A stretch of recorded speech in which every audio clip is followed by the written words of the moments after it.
Phone করেছো?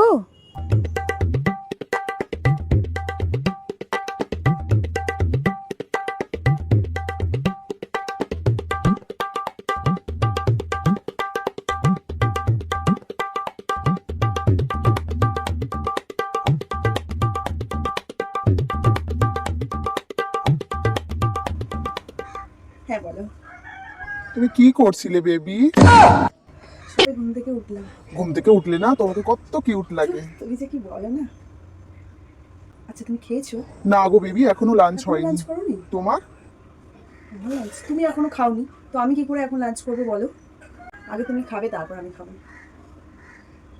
আয়। এই জলগুলো ভরবি নাকি শুধু ফোনে কথাই বলে যাবি? তোমার কাজ তুমি করো না। সোনা, তোমাকে মনে হয় কেউ ডাকলো। না না, কেউ ডাকছে না। আসলে আমাদের দুপুরবেলা কি রান্না হবে সেটাই মা জিজ্ঞাসা করছিল। আমার যেটা পছন্দের রান্না সেটাই সবসময় হয়, তো ওই জন্য। হ্যাঁ, তুমি সবসময় ফোন করো। আমার বাড়িতে কেউ যদি দেখে ফেলে, বা যদি কেউ দেখে ফেলে তখন কে কি বলবে বলো গো? তো? আমি আমার বউকে ফোন করছি, অন্য কেউ কেন কিছু বলবে? অসভ্য কথা। আচ্ছা বেবি, আমাদের 6 ম্যান অ্যানিভার্সারিতে তুমি আমাকে কি গিফট দেবে? কেন সোনা, আমার মনটা তো তোমাকে সবসময় মন তো দিয়ে সবাই রেখেছি। দিতে পারে, কিন্তু তুমি স্পেশাল কি দেবে আর এক্সট্রা কি দেবে আমাকে? সোনা, আমি তোমাকে বেবি গিফট করবো।